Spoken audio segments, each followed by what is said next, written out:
வணக்கம், welcome to orange candy. நம்ம இன்றைக்கி பார்க்க போகிற ரெசிபி வந்து தெலுங்கானா ஸ்பெஷல் பகாரா ரைஸ். ஸோ இது வந்து தெலுங்கானா ஊரில் வந்து நம்ம கல்யாணத்துலலாம் ரொம்ப ஃபேமஸான டிஷ் இது வந்து. ஸோ வாங்க இது செய்யறதுக்கு தேவையான பொருளும் இதோட செய்முறை என்னன்னு வாங்க பார்க்கலாம். இது வந்து ஒரு 1 pot டிஷ். நம்ம வந்து இன்றைக்கி ப்ரெஷர் குக்கர்லேயே வந்து பகாரா ரைஸ் எப்படி செய்கிறதுன்னு இன்றைக்கி பார்க்கலாம். ஸோ வாங்க இப்போ நம்ம ரெசிபிக்குள்ளே போகலாம். ஸோ ஃபஸ்ட்டு வந்து நம்ம ஒரு ப்ரெஷர் குக்கரில் வந்து ஒரு 3 டேபிள் ஸ்பூன் அளவுக்கு வந்து நெய் சேர்த்துக்கலாம். அதுதான் வந்து நம்ம பகாரா ரைஸ்க்கு நல்ல ஒரு ஃப்ளேவர் கொடுக்கும். இதில் வந்து நம்ம ஒரு பெரிய சைஸ் வெங்காயம் வந்து நீட் வட்டத்தில் வந்து நறுக்கி வச்சு அது சேர்த்துக்கலாம். நம்ம வெங்காயம் ஸ்லைட்டாக பிங்க் ஆகட்டும். வெங்காயம் ஸ்லைட்டாக பிங்க் ஆனதுக்கப்புறம் நம்ம அதில் வந்து 1 டீஸ்பூன் அளவுக்கு வந்து ஷாஹி ஜீரா சேர்த்துக்கலாம். அதுதான் வந்து இந்த ரெசிபிக்கு ரொம்ப இம்பார்ட்டண்ட்டான இன்க்ரீடியண்ட்.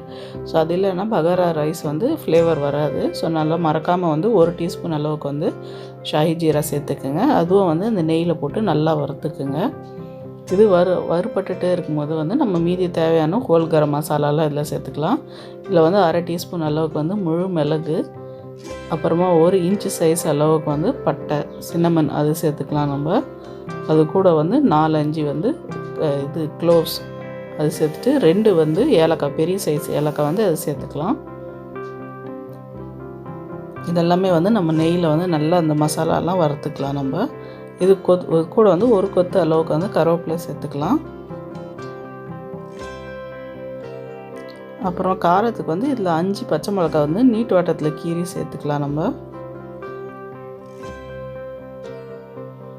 நல்லா அந்த பச்சை மிளகாவோட காரம் வந்து எண்ணெயில் போட்டு வதக்கிக்கலாம். நம்ம அது கூட வந்து 1 டீஸ்பூன் அளவுக்கு வந்து இஞ்சி பூண்டு பேஸ்ட்டு சேர்த்துட்டு அதோட பச்சை வாடை போகிற வரைக்கும் நம்ம நல்லா வதக்கிக்கலாம். நல்லா அதோட இஞ்சி பூண்டு பேஸ்ட்டோட பச்சை வாடை போனதுக்கப்புறம் நம்ம இதில் வந்து ஊற வச்சு அரிசி, அதாவது 1 கப் அளவுக்கு வந்து பாஸ்மதி ரைஸ் வந்து நல்லா கழுவி ஒரு குறைஞ்சது ஒரு 1/2 hour முன்னாடி வந்து நல்லா ஊற வச்சு இதில் சேர்த்துக்குங்க. பாஸ்மதி ரைஸ் இல்லைன்னா எந்த லாங் கிரெயின் ரைஸ் வேணாலும் நீங்கள் இந்த ரெசிபிக்கு யூஸ் பண்ணிக்கலாம். ஸோ அதுவும் வந்து நல்லா ஒரு 2 நிமிஷம் வந்து அந்த நெய்யில் வந்து நல்லா வதக்கிக்குங்க. ஸோ அப்போ வந்து நம்ம பகாரா ரைஸ் வந்து நல்லா உதிரியாக வரும், ஒட்டாமல் இருக்கும். நல்லா நெய்யில் வந்து வதக்கிட்டு அதில் வந்து இப்போ நம்ம ரைஸுக்கு தேவையான அளவுக்கு வந்து உப்பு சேர்த்துக்கலாம்.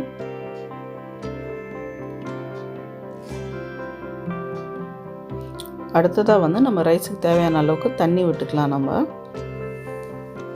நல்லா கலந்து விட்டுட்டு உப்பு வந்து ஃபைனலாக இந்த ஸ்டேஜில் வந்து செக் பண்ணி பார்த்துக்குங்க. தேவைப்பட்டால் உப்பு இந்த ஸ்டேஜில் சேர்த்துக்குங்க. லிட் க்ளோஸ் பண்ணுறதுக்கு முன்னாடி வந்து நல்லா ஒரு கைப்பிடி அளவுக்கு வந்து கொத்தமல்லி வந்து நல்லா பொடியாக நறுக்கி இதில் சேர்த்துக்குங்க. அப்புறம் மூடி போட்டு நல்லா ஒரு மீடியம் லோ ஃப்ளேமில் வச்சு நம்ம வந்து நல்லா வேக விட்டுடலாம் ரைஸை. ஒரு விசில் வந்து நல்லா ஸ்டீம் இறங்கினதுக்கப்புறம் வாங்க நம்ம லெட்டு ஓப்பன் பண்ணி பார்த்துடலாம். வாசனையாக நல்லா சூப்பராக அருமையாக இருக்குது.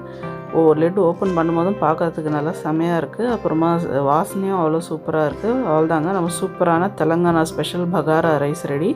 வாங்க இது பரிமாறிடலாம். பாருங்கள், சூப்பரான தெலுங்கானா ஸ்பெஷல் பகாரா ரைஸ் ரெடி. இதுக்கு வந்து நீங்கள் சைட் டிஷ்ஷில் வந்து மட்டன் குழம்பு, மட்டன் குருமா, இல்லைன்னா மட்டன் வறுவல் எது வேணாலும், இல்லைன்னா கத்திரிக்காய் வந்து நம்ம பிரியாணிக்கு செய்கிற கத்திரிக்காய், இல்லைன்னா இந்த ஹைட்ராபாட் வந்து மிர்ச்சிக்காய் சாலன், எது உங்களுக்கு பிடிக்குமோ அது வந்து இந்த ரெசிபிக்கு சைட் டிஷ்ஷாக யூஸ் பண்ணிக்கலாம். நல்லா சூப்பராக இருக்கும், அருமையாக இருக்கும். ஸோ கண்டிப்பாக இந்த ரெசிபி ட்ரை பண்ணி பார்த்துட்டு எப்படி இருந்துச்சுன்னு வந்து கீழே கமெண்ட் செக்ஷனில் சொல்லுங்கள். அப்புறம் இந்த வீடியோ உங்களுக்கு பிடிச்சிருந்தால் லைக் பண்ணுங்கள், ஷேர் பண்ணுங்கள். அப்புறம் மறக்காமல் எங்கள் சேனல் ஆரஞ்ச் கேண்டிக்கு வந்து சப்ஸ்கிரைப் பண்ணுங்கள். நன்றி, வணக்கம்.